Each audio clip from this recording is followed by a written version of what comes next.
So welcome. In this next module, I'm going to be talking with Dr. Gary Friedman. I'm thrilled to have him here today. I've mentioned his name a few times in this course. He provided a number of the examples that I've shared with you, and he's been a longtime champion of good writing in the medical literature. So it's great to have him here today. He has been an editor at the American Journal of Epidemiology for over 2 decades and was the director of the Division of Research at Kaiser Permanente, Northern California for almost a decade, and also is on the editorial board of a number of other journals and currently a consulting professor at Stanford. So I really appreciate you being here today, Gary. Oh, thank you. It's a pleasure. So I'm going to just start by asking, obviously we need to do good science, but besides good science, what are some of the key elements that journal editors are looking for when they get a paper? Well, one is novelty.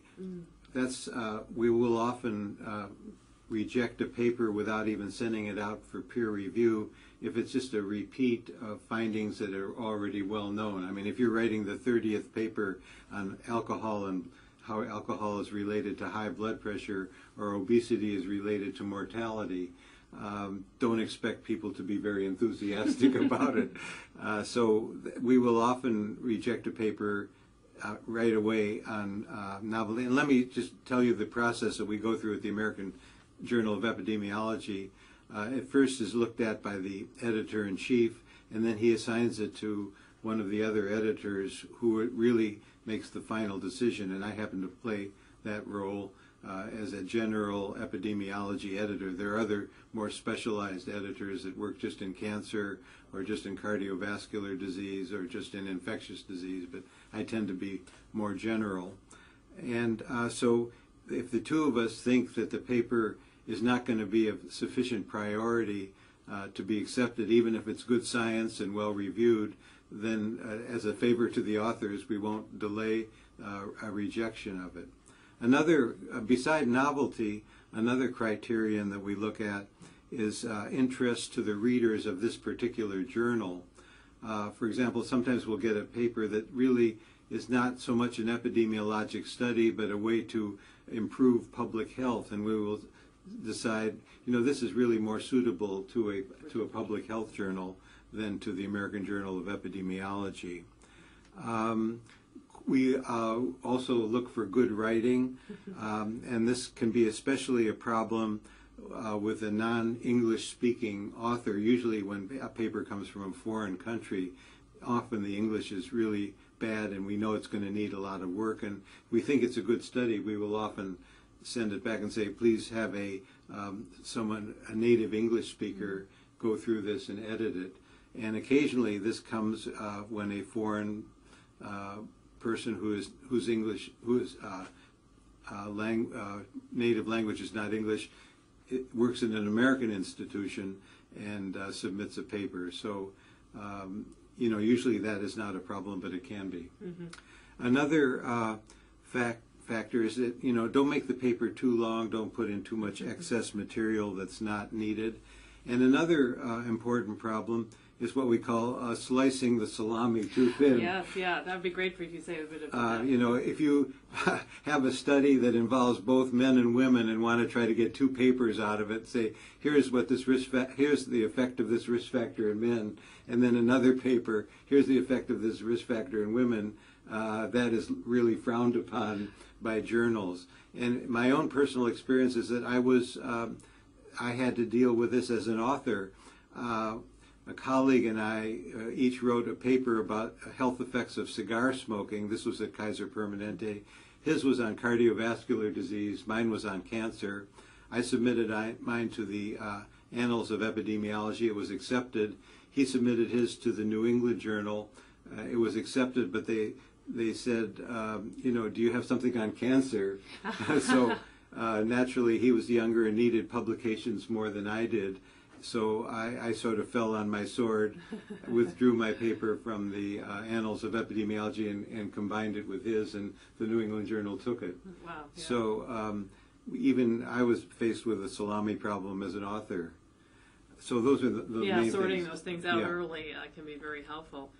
And what do you think is, if you had to point to one thing, the #1 mistake that scientists make when submitting their paper for publication? I think it's overconfidence in how important and good their study is.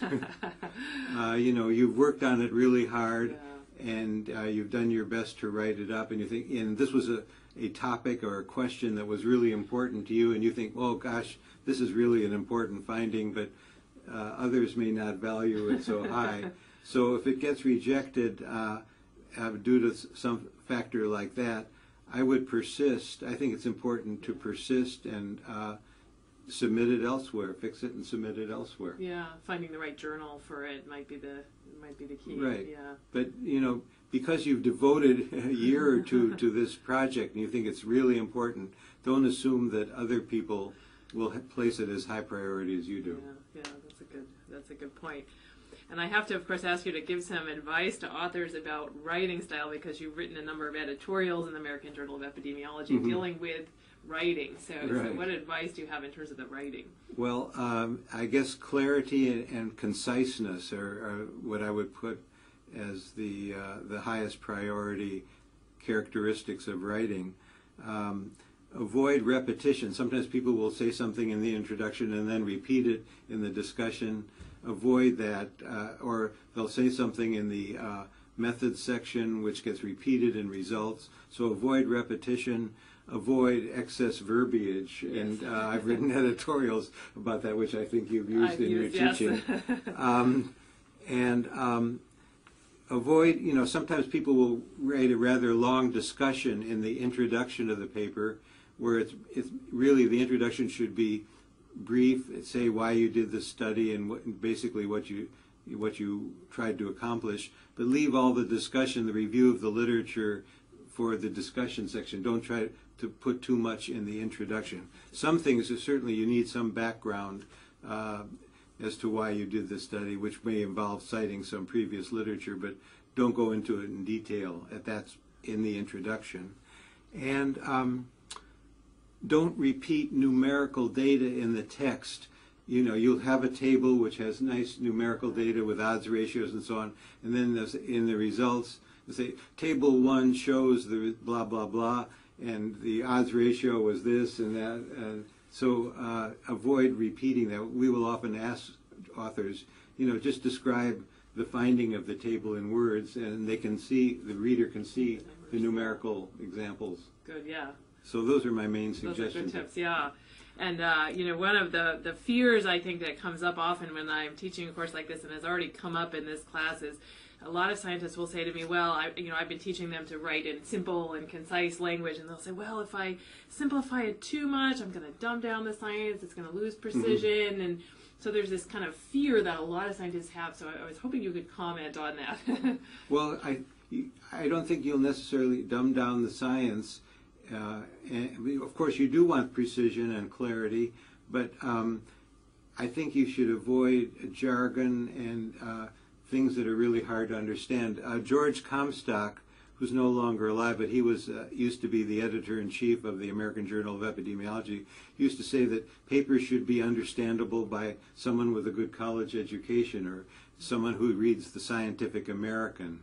It does not have to be full of jargon that's only understood by your peers in your particular specialty. Yeah. So I would, you know, we welcome things that are very readable and easy to read. I would not have that fear at all. Yeah, and in terms of getting published, when you get two papers in, let's say they were the same science, and one was very jargony and, you know, sounds sort of the way scientists think they have to write, and you have one that's clear, can you comment on your chances of publication?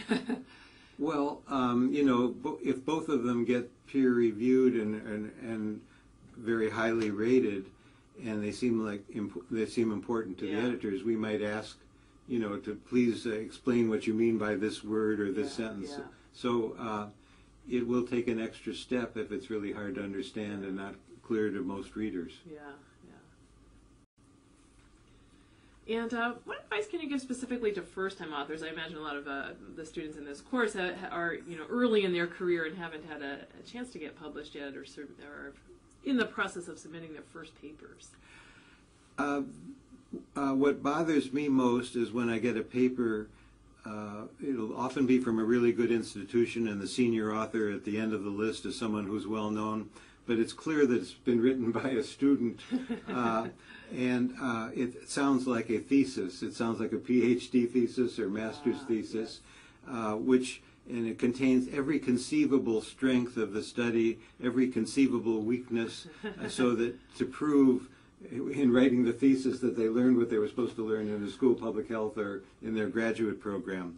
So write as if you were a more established senior scientist who knows what other scientists understand, and you don't have to explain something to everything. I just happened to see a paper this morning in the latest journal of the American Journal of latest issue of the American Journal of Epidemiology that was going over the strengths and limitations of their study, and it was a study about mortality in whites and African Americans, and related to a certain factor.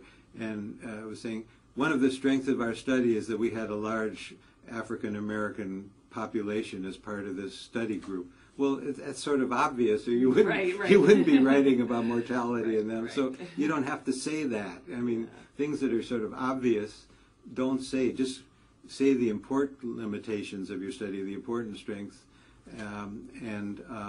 you don't have to label them as strengths and limit. There's sort of a jargon now in every epidemiologic paper. You have to find the word limitation, or just say what they are. Yeah, good. So I guess I guess just avoid making your paper seem like a thesis. Yeah, I've encountered that as well in reviewing papers where you could tell that somebody had taken the thesis and just tried to turn it into a paper. It's a very different product, so paying attention to actually writing it like a paper. Your thesis is a great tip. Mm-hmm. And let's talk a little bit about resubmission. So let's say that you are offered the opportunity, the paper's rejected, but you're offered the opportunity to resubmit with a lot of comments from reviewers. What kinds of tips can you give people who are in that stage of the publication process?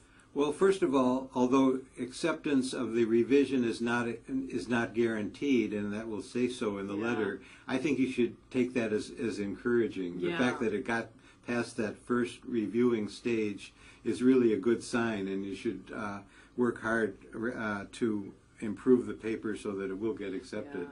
And first of all, first of all, list each comment that the reviewers make and respond to that. It makes it much easier as an editor to be able to see that the author took into account every comment that both reviewers, or as many reviewers who were involved, made, and the editor will often make comments too, and list them and respond to each one separately. And either whatever the comment says, either fix what the problem is, or explain why you don't think that criticism is valid or important. Explain why you don't want to fix it, and give a good argument for that. And also please show the editor where you made the changes in the manuscript. If someone says, well, I just changed the method section to reflect this, that's sort of hard for us to find what exactly you did. So either highlight list the changes when you respond to the comments. Either highlight them in the manuscript, say where they occur, highlight them, or use track changes. In addition to the version where you get rid of the track changes, also provide the version that has the track changes so that the editor can see exactly what you did. Or sometimes the paper will be sent out for further peer review. Sometimes the peer reviewers have really strong concerns, and I, as an editor, will send it back to them and say, did the author really satisfy your concerns about this? And be polite. You know, one, yeah, yes. oh, this reviewer is stupid. You know, he didn't really understand. You say, oh, we thank the reviewers for their constructive criticisms. I'm sure, you know, the paper is improved as a result of this. So, you know, that does not hurt. It's everybody's instinct, I think, to at first be a little defensive when you get your review back. So you have to go back and tweak the language a little bit to make sure you're being polite. That's a good tip, yeah. And can you give some words of encouragement for young scientists who might have submitted their first paper and actually got an outright rejection? Can you, what are some words of encouragement? Well, I would just say fix it, and if it's totally rejected by that journal, they're not asking for resubmission, fix it. Try to respond to the reviewer's comments that you feel are justified, and submit it elsewhere, and persist. I've had, as an author, I've had to submit papers to as many as 4 journals till it finally got accepted. So I think persistence is important. Don't take the rejection personally. It's hard not to, and I sometimes do, but you realize that some reviewers may not be very competent, may not really understand what you're doing. This will often happen if you submit an epidemiologic paper and it gets reviewed by a clinician who does not really understand principles of epidemiology. They'll feel that if you write a paper about stroke, if every case was not reviewed by a neurologist, then it's not a valid paper. Right. So, or maybe they're competent, but they just had a bad day and didn't really pay close attention to what you wrote and missed some passages that really would have answered their question. So just realize that reviewers are human. Just like you, just like authors, and that's just the way the system works. Yeah. It's not perfect. And then talking about the system a little bit, you know, what changes do you anticipate are going to occur in the publication process? There's a kind of a lot going on now with the online and open access. Right. Can you say a little bit about what's going to happen for in the future? Well, I think you described it. You know, less paper, more electronic publications. It'll appear faster, you know, like EPUB before it appears in the paper version. There'll be more new journals. I keep getting emails from journals that just started up, you know, and they'll make it sound like it's your field, and there's probably not such great peer review with them. They want to get some known authors and publish, but I've had a paper, you know, which was submitted to a journal that's supposed to be peer reviewed, and the acceptance came back in about 5 days. You know, so I don't think it was really peer reviewed. Of course, you know, I'm biased, but I thought it was a decent paper, but I don't think it got the kind of peer review that papers normally get from good journals. Do you think peer reviews are going to change then somewhat in the future because of this proliferation of online journals? Say that again. Do you think that the peer review process itself is going to change somewhat because of the proliferation of online journals? Well, it shouldn't, but it might. I'm not sure how. Yeah, I don't know. You know, if they're really in a hurry to publish, they might say, you know, get your review back in a week, or you know, and a lot of people just can't do that fast. Yeah. There was another point I wanted to make, that now NIH has a policy that if your paper is supported by them as part of a grant or contract, the finished even if the journal wants to charge money for downloading the paper, after a year, NIH will put it on PubMed as a finished manuscript, which may not have had the kind of copy editing that will finally appear in the journal, but it'll at least be your final version of the manuscript. And so you'll be able to read papers that have been out for a year, even if for no cost, even if the journal is the kind that wants to charge money for it. That's great, yeah. And if you could change one thing about the publication process, what would you change? Well, when you asked me that question before, I got two things. Is fine, yeah. First of all, I think there should be greater valuation of negative findings by both researchers and by the journals. You know, when you do studies, you're going to have this great idea that you think something is a cause or prevention of some disease, and you're going to do a study and it's not going to pan out. That is the most common experience that we epidemiologists have. In fact, I now have a graduate student here who is doing a study of metformin in relation to risk of breast cancer, because there was some thought that this might be a preventive agent for reducing the risk of certain kinds of breast cancer. And this is being done at Kaiser Permanente in our division of research. But it's looking like, and this is not the final result, but it's looking like that's probably not going to turn up what was hoped for or what was expected. And naturally, the researcher is very disappointed in that. But, I say, this is important to know, too, that there's a negative finding. So don't be discouraged if you have a negative finding. It's important that that get published, and I wish journals would be more interested in publishing these. And sometimes, a negative finding, if you want to get it out there, it could be written in the form of a brief report, which will take less journal space. It'll get higher priority. So I think that is my main answer to your question. I also wish that there was greater ease in getting peer reviewers to review a paper. Sometimes we have a list at the American Journal of Epidemiology, and I send a particular paper out to people who said this was their specialty or special interest.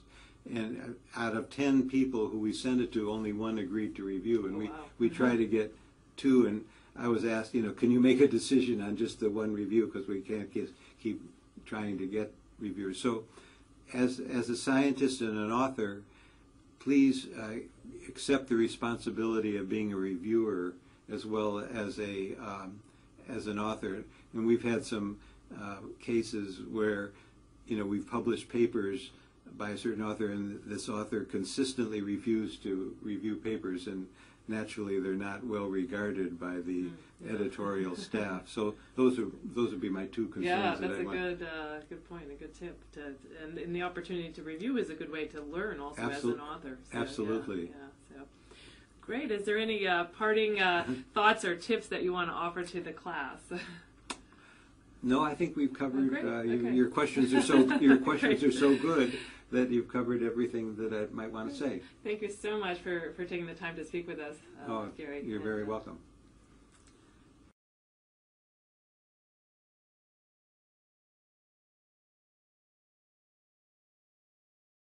The preceding program is copyrighted by the Board of Trustees of the Leland Stanford Junior University. Please visit us at med.stanford.edu.